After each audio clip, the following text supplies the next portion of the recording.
Chapter 9.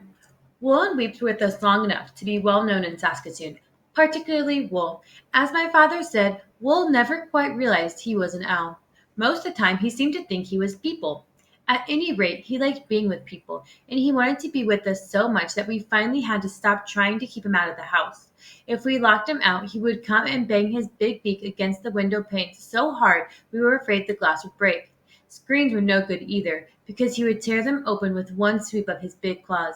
So eventually he became a house owl. He was always very well mannered in the house and caused no trouble, except on one particular occasion. One midsummer day we had to visit from the new minister of our church. He had just arrived in Saskatoon, so he didn't know about our owls. Mother took him into the living room, and he sat down on our sofa with a cup of tea balanced on his knees and began talking to Mother about me skipping Sunday school. Will had been off on an expedition down on the river bank. When he got home, he ambled across the lawn, jumped up onto the ledge of one of the living room windows, and peered in. Spotting the stranger, he gave another leap and landed heavily on the minister's shoulder. Mother had seen him coming and had tried to warn the minister, but she was too late. By the time she had opened her mouth, Will was already hunched down on the man's shoulder, peering around into his face, making friendly owl noises. "Who, who?" he asked politely. Instead of answering, the minister let out a startled yelp and sprang to his feet. The tea spilled all over the rug, and the teacup shot into the fireplace and smashed into a million pieces.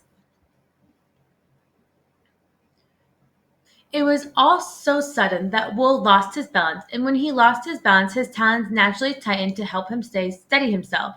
When Wool tightened his grip, the minister gave a wild Indian yell and made a dash for the door. Wool had never been treated this way before. He didn't like it. Just as the minister reached the front porch, Wool spread his wings and took off. His wings were big and they were strong too. One of them clipped the man a bang on the side of his head, making him yell even louder. But by then Wool was airborne. He flew up into his favorite poplar tree, and he was in such a huff at the way he had been treated that he wouldn't come down again until after supper. Riding on people's shoulders was a favorite pastime of Wool. Usually he was so careful with his big claws that you couldn't even feel him. Sometimes when he was on your shoulder and feeling especially friendly, he would nibble your ear. His beak was sharp enough to take your ear right off your head at a single bite, but he would just catch the bottom of your ear with his beak and very gently nibble at it. It didn't hurt at all, though it used to make some people nervous. One of my father's friends was a man who worked for the railroad, and he had a very big red ears. Every time he came to visit our house, he wore a cap with ear flaps. He even wore it in the summer because he said with ears as big as his and an ear nibbling owl around, he just couldn't afford to take chances. Wool was usually good natured, but he could get mad. One morning, Mother sent me to the store for some groceries. My bike had a flat tire, so I had to walk, and while Wool walked with me. We were only a little way from our house when we met a postman coming towards us. He had a big bundle of letters in his hand, and he was sorting them and not watching where he was going. Instead of stepping around Wool, he walked right into him.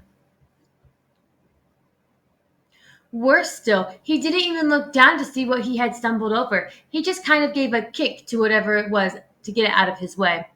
Well, you could do a lot of things to Wool and get away with it, but kicking him was something different. Hissing like a giant tea kettle, he spread his wings wide out and clomped the postman in the shin with them. A whack with one of his wings was like a kick of a mule. The postman dropped his handful of letters and went pelting down the street, yelling blue murder, with Wool right at his heels. After I got a hold of Wool and calmed him down, I apologized to the postman, but for a month after that, he wouldn't come to our yard at all. He used to stand at the gate and whistle until one of us came to get our mail. Our owls were so used to going nearly everywhere with me now that when school started that fall, I had a hard time keeping them at home. I used my bicycle to get to school, which was about 2 miles across the river. During the first week after school opened, I was late 4 times because of having to take the owls back home after they had followed me part way. Finally, Dad suggested I lock them up in the big pen each morning before I left. Wool and Weeps hadn't used that pen for a long time, and when I put them in there, they acted as if it was a jail. Wool was particularly furious, and he began to tear the chicken wire with his beak and claws. I sneaked off fast. I was almost late, anyways, and I knew if I was late one more time, I'd be kept after school.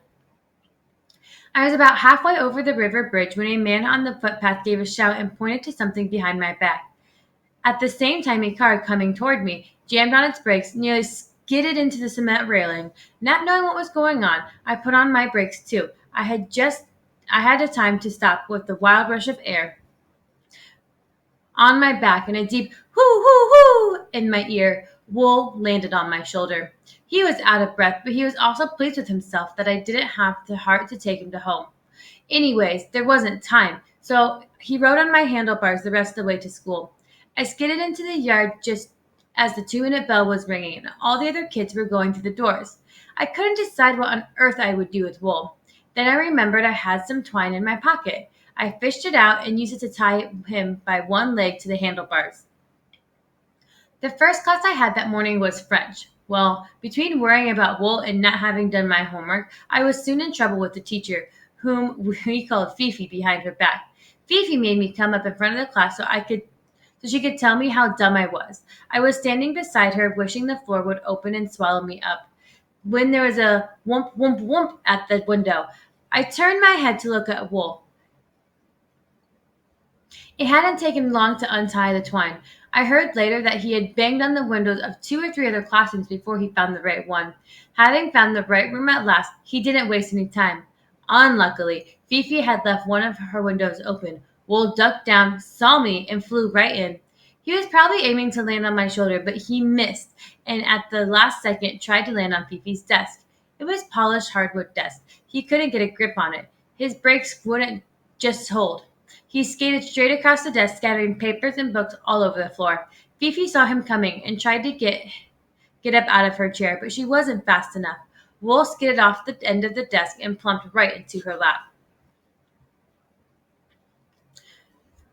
There were some ructions after that. I was sent to the principal's office, and Fifi went home for the rest of the day.